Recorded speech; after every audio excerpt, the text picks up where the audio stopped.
Nicolas Sarkozy a été éliminé dès le premier tour de la primaire de la droite. François Fillon a créé la surprise. Ces résultats changent-ils le jeu à gauche? Peuvent-ils freiner François Hollande, donner des ailes à Manuel Valls? On en débat tout de suite dans Ça fait l'actu.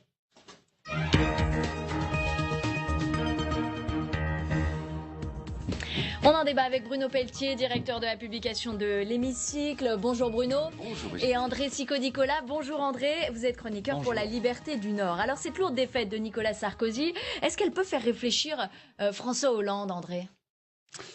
Faire réfléchir François Hollande, sans doute, je suppose. Il doit réfléchir. Cet homme doit penser, normalement, devrait réfléchir à tout. Mais Le faire renoncer? en tout cas, la question de son avenir se trouve posée d'une façon très différente aujourd'hui. Parce que c'est vrai qu'on a quand même assisté, avec cette primaire, à une tendance qui est de sortir les sortants. Et je veux dire qu'un Hollande, dans le cadre d'une primaire de gauche, en tout cas au niveau du PS, peut se retrouver dans la même situation peut-être qu'un Sarkozy. C'est comme ça que vous analysez le vote, vous aussi, Bruno Pelletier? Oui, en tout cas, c'est... non à Nicolas Sarkozy, non à l'affiche de 2012? Oui, ça c'est clair. Ça, je crois que ça a été extrêmement clair. Il n'y a pas de débat là-dessus. Par contre, les conséquences sont un petit peu compliquées pour la gauche parce que il va falloir que, pour être crédible, qu'ils réussissent leur primaire, c'est-à-dire entre 3 et 4 millions de votants, qui soient relativement unis à l'intérieur, ce qui n'est déjà pas le cas au démarrage, puisqu'on sait que Mélenchon et Macron sont déjà à l'extérieur. Donc ça porte un regard pour eux qui est assez compliqué. Ça, c'est la première des choses. La deuxième, je dirais qu'il y a un émiettement. Cet émiettement fera qu'il y aura une ligne qui va pas être audible, parce qu'on va pas du tout comprendre ceux qui sont en train de se débattre dans une primaire pour émerger, et puis ceux qui sont à l'extérieur qu'auront un autre discours. D'où les appels à la primaire hier de vrai. Jean-Christophe Cambadélis, Donc à Emmanuel Macron, Jean-Luc Mélenchon. pour les ramener, parce qu'ils voient bien que là, il y a un vrai problème. Et puis, c'est assez aussi amusant de regarder qu'il y a deux blocs qui commencent un peu à émerger. C'est-à-dire, il y aurait un bloc Valls-Fillon, et puis Juppé-Macron. Donc ça, c'est une vraie tendance à suivre. Mais à travers tout cela, on se demande vraiment comment la gauche, je m'adresse à André, peut se sortir de tout cela. Est-ce que ce vote, il montre aussi justement une envie d'alternance? Il y a eu beaucoup d'électeurs de gauche, 14%, près de 600 000 qui se seraient déplacés pour voter au premier tour. Oui, je pense que ces électeurs qu'on qualifie de gauche sont en réalité une partie des électeurs qui avaient voté pour Hollande en 2002, mais qui viennent plutôt du centre, 2012, oui. qui se sont prononcés à cette occasion. Moi, je pense que, en tout cas, si vous voulez, cette primaire et son résultat, et notamment l'émergence, l'éruption de Fillon sur la scène d'une telle manière, ça rebat complètement les cartes à gauche, à mon avis. C'est-à-dire que on a maintenant vraiment affaire, on voit, en gros, comme l'on dit, les masques sont tombés. Sur le plan économique, on voit bien que Fillon-Juppé, de toute façon, c'est blanc-bonnet et bonnet blanc, avec une tendance un peu plus rude pour Fillon, qui se propose, lui, carrément de gouverner à l'aide des ordonnances, et en plus, en balayant, je veux dire, les syndicats, il le dit, en balayant les syndicats s'ils venaient à se mettre dans son chemin. Et je pense que le clivage qu'il y avait à gauche, enfin la ligne de partage qu'il y avait à gauche, grosso modo, entre ce qu'on qualifiait des sociaux-libéraux et et la gauche alternative, disons hors PS, ce clivage va disparaître, est en train de disparaître, parce qu'on s'aperçoit que la gauche alternative qui reprochait à la première, la gauche social-libérale, de me faire une politique de droite, maintenant, quand on voit le programme de la droite, je vais dire, la gauche social-démocrate paraît beaucoup moins cruelle qu'elle pouvait sembler auparavant. Ça veut dire que François Fillon, c'est peut-être le meilleur candidat pour la gauche parce que plus clivant, donc plus facile de s'opposer? Le champ des possibles est beaucoup plus large avec Fillon, évidemment, pour la gauche. Ça, c'est clair. Puisque, du coup, ils auront un discours qui pourrait être diamétralement opposé, ce qui est plus délicat quand vous avez un candidat comme Juppé, qui est au centre et qui a des idées, je dirais, plus sociales par rapport, et moins conservatrices, d'un certain nombre de Fillon. Ça pose une autre question aussi, je voudrais revenir là-dessus, c'est le fait que Macron soit en dehors. Ça a dû le faire bien réfléchir, parce que vous voyez bien qu'en fin de compte, même quand un outsider comme Fillon arrive, alors qu'il n'était pas du tout dans les radars jusqu'à la dernière semaine, et qui sort, et que grâce à cette primaire, il va avoir le soutien d'un parti, et c'est très puissant, on le sait qu'on a besoin d'un parti pour une présidentielle. Je pense que, je vois Emmanuel Macron derrière vous, sa photo, je pense qu'il doit se poser des questions aujourd'hui, parce qu'il comme il s'est mis en dehors du parti, en dehors de cette primaire, c'est là où il devrait réfléchir à savoir quelle est sa position, qu'est-ce qu'il doit faire. Il Parce était que le aussi sur la parti, position quand du on l'a pas- renouveau. On voit que ça n'a pas trop réussi à Bruno Le Maire. Non. Ce sont deux arguments en défaveur d'Emmanuel Macron dans cette compétition. Oui, je pense qu'Emmanuel Macron, il joue une carte personnelle là et il risque de se trouver dans le vent assez rapidement, je pense. Parce que la vraie question qui se pose, c'est, vous l'avez évoqué il y a un instant, c'est le nouveau clivage droite-gauche qui est en train de s'installer. Une droite dure, que va faire la gauche face à une droite dure, qui promet, juste pour exemple, pour que les gens qui nous écoutent puissent toucher concrètement du droit à les questions, quelqu'un un salarié qui gagne 1 500 € aujourd'hui, qui demain est victime du chômage, je dis bien victime parce qu'on est victime du chômage, touche aujourd'hui, grosso modo, un peu plus de 850 € par mois. Sous Fillon, il en touchera, au bout d'un an, il en touchera 650. Qui peut vivre avec 650 €? Face à une telle situation, le recul de la retraite à 65 ans, travailler 39 heures, payer 35, j'en passe, c'est des pires. Comment il y a des augmentations de salaire qui sont quand même comment la prévues. gauche peut-elle accepter, par ses divisions, de laisser la porte ouverte à la droite? C'est la question clé maintenant qui va se poser.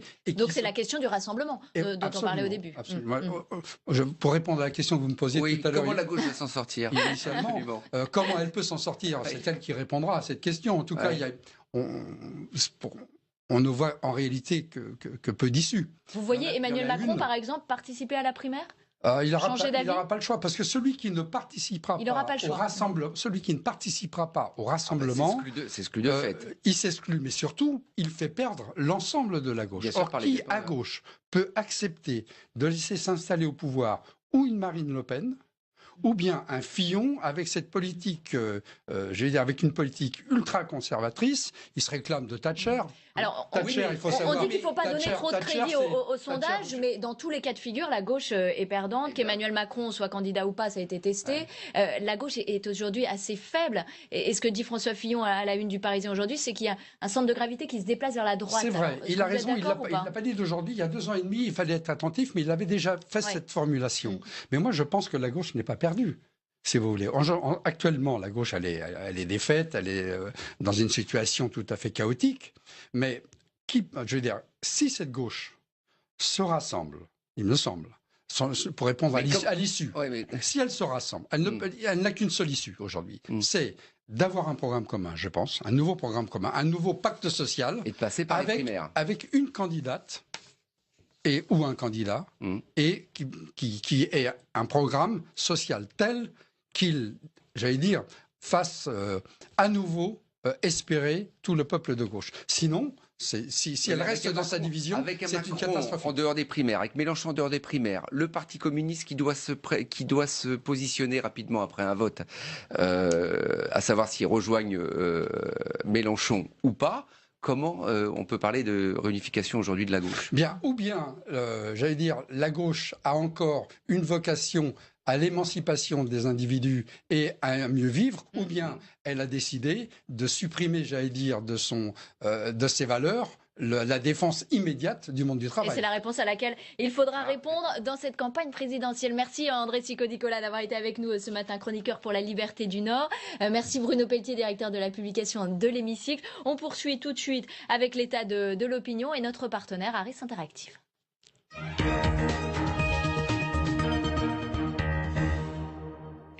Et Jean-Daniel Lévy nous a rejoint sur ce plateau. Bonjour Jean-Daniel. Bonjour Brigitte. Vous êtes notre partenaire dans Politique Matin. Quels sont les enseignements du scrutin lorsqu'on se projette vers le second tour de la primaire? Absolument, on est partenaire à tel point qu'on a réalisé, vous en souvenez, ce dimanche, un sondage auprès d'un peu plus de 6000 personnes au total. Et l'idée était d'essayer de voir si on arrivait à tirer 4 enseignements. Le premier enseignement qu'on peut tirer, et on va le voir ici s'afficher, c'est que quand on regarde les électeurs de François Fillon d'un côté et d'Alain Juppé de l'autre, on peut voir qu'il y a 2 types de motivations par rapport à Nicolas Sarkozy qui émergent. D'un côté, les électeurs de François Fillon qui disent d'une manière générale, pour près de 6 sur 10, que leur vote n'a eu aucun rapport avec Nicolas Sarkozy. Tandis que l'antisarkozysme s'est nettement manifesté de la part de l'électorat d'Alain Juppé. Et on peut le voir, 7 électeurs sur 10 d'Alain Juppé disent « Lorsque nous avons pris ce bulletin de vote Alain Juppé, nous avons souhaité adresser un message ».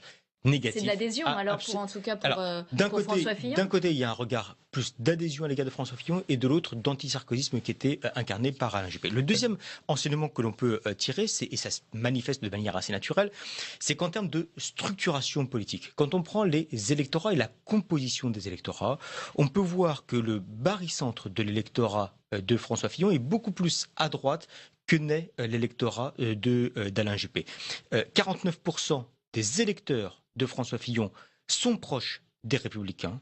48% des électeurs d'Alain Juppé sont proches soit de la gauche, soit de l'UDI ou du MoDem. Donc on peut voir déjà, en lien d'ailleurs avec l'attitude globale concernant non seulement Alain Juppé, mais également Nicolas Sarkozy, qu'il y a une structure d'électorat et une motivation de vote générée dimanche dernier en faveur d'Alain Juppé qui fait qu'ils perdent aujourd'hui leur principal opposant et leur motivation de vote. Le troisième enseignement que l'on peut tirer, c'est l'aspect de dynamique de campagne. Alors, cette enquête a été réalisée dimanche dernier, mais elle permet de tirer des enseignements. Lorsqu'on regarde aujourd'hui les personnes qui se sont déplacées au premier tour de la primaire, et quand on leur demande qui a fait la meilleure campagne, en gros, qui vous a donné le plus envie de voter pour lui, qui vous a donné le sentiment d'être le plus en phase avec vos attentes et qui donne le plus le sentiment d'être avec la volonté de pouvoir gagner la prochaine élection, on le voit de manière extrêmement nette, pour près d'une personne sur deux, c'est François Fillon. Ce n'était pas la question, mais ce qui est assez impressionnant, c'est que ça correspond à très peu de choses près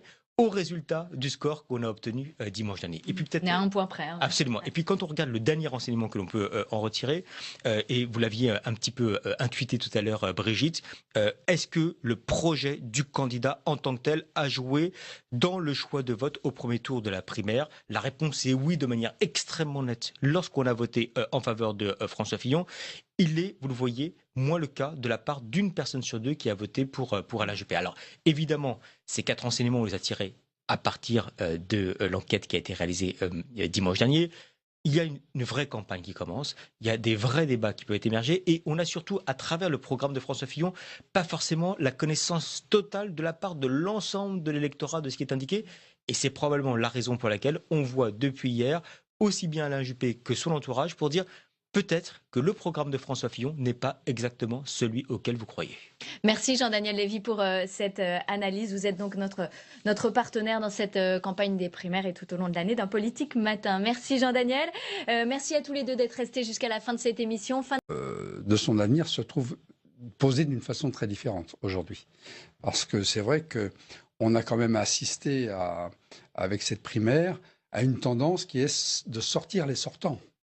Et je veux dire qu'un Hollande, dans le cadre d'une primaire de gauche, en tout cas au niveau du PS, peut se retrouver dans la même situation peut-être qu'un Sarkozy. C'est comme ça que vous analysez le vote? Mélenchon et Macron sont déjà à l'extérieur. Donc ça porte un regard pour eux qui est assez compliqué. Ça, c'est la première des choses. La deuxième, je dirais qu'il y a un émiettement. Cet émiettement fera qu'il y aura une ligne qui va pas être audible, parce qu'on va pas du tout comprendre ceux qui sont en train de se débattre dans une primaire pour émerger, et puis ceux qui sont à l'extérieur. Vous aussi, Bruno Pelletier. Oui, en tout cas, c'est...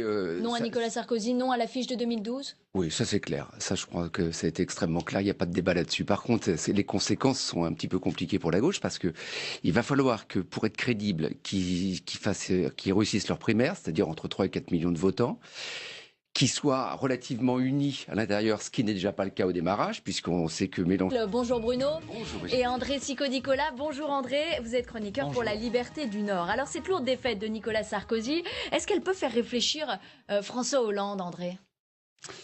Faire réfléchir François Hollande, sans doute, je suppose. Il doit réfléchir. Cet homme doit penser, normalement, devrait réfléchir à tout, mais... Le faire renoncer? En tout cas, la question de Nicolas Sarkozy a été éliminé dès le premier tour de la primaire de la droite. François Fillon a créé la surprise. Ces résultats changent-ils le jeu à gauche? Peuvent-ils freiner François Hollande, donner des ailes à Manuel Valls? On en débat tout de suite dans Ça fait l'actu.